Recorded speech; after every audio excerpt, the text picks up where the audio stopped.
Of previously secret NHS reports into serious incidents, including more than 100 deaths, have been obtained by BBC Scotland.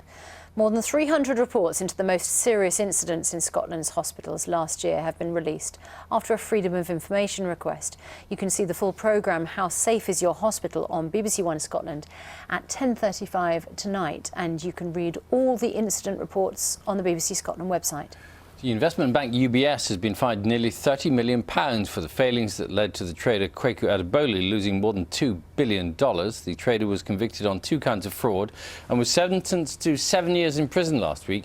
The regulator fined UBS for system and control failings that allowed him to trade in London well beyond authorised limits.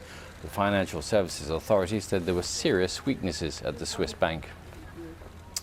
The Rolling Stones have celebrated their 50th anniversary with a concert in London. Yeah, they performed for thousands of fans and were joined by the former bandmates Bill Wyman and Mick Taylor for the first time in more than 20 years. Our entertainment correspondent Colin Patson was 40 rows from the front. As Mick Jagger pointed out last night, it had taken the Rolling Stones 50 years to get from Dartford to Greenwich, a distance of 10 miles. Their fans had travelled a lot further. Came all the way from Australia, Midnight Rambler, the best ever. Mick Taylor, what a genius. The Stones opened with their second ever single from 1963. The 2.5-hour, 23-song set spanned their whole career. And former band members Bill Wyman and Mick Taylor returned to make cameos. Much had been made about the ticket prices. Mick Jagger even joked about it, asking, "How are you in the cheap seats?" before adding, "Oh, there aren't any."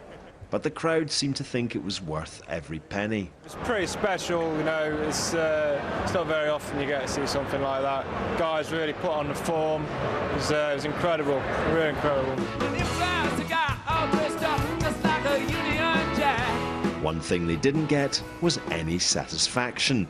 Scheduled to be the last song of the night, the strict 11 o'clock curfew meant it had to be dropped. Colin Patterson, BBC News, London. Well, in spite of not hearing no satisfaction, No. the fans probably did get some satisfaction. They probably did. Apologies if you can hear the printer, it's gone slightly into overdrive behind me. You printed off your book. Your book. Alex will bring you a weather forecast in the next 10 minutes, but we're sticking with the story of the weather, of course. More than 250 flood warnings now in England and Wales as the heavy rain of the last few days continues. Yeah, the town of Malmesbury in Wiltshire has been severely affected by flooding. The waters have receded, but that just means that the second half of the operation begins. Morning, Graham. Very much indeed. Amazing shot there, isn't it? Vivid picture of the flooding in Malmesbury there. Still to come on breakfast this morning, we are talking about how to grow old gracefully with writer India Knight. Or trying to. It's all pass in time. I'll be out of your thoughts in a week.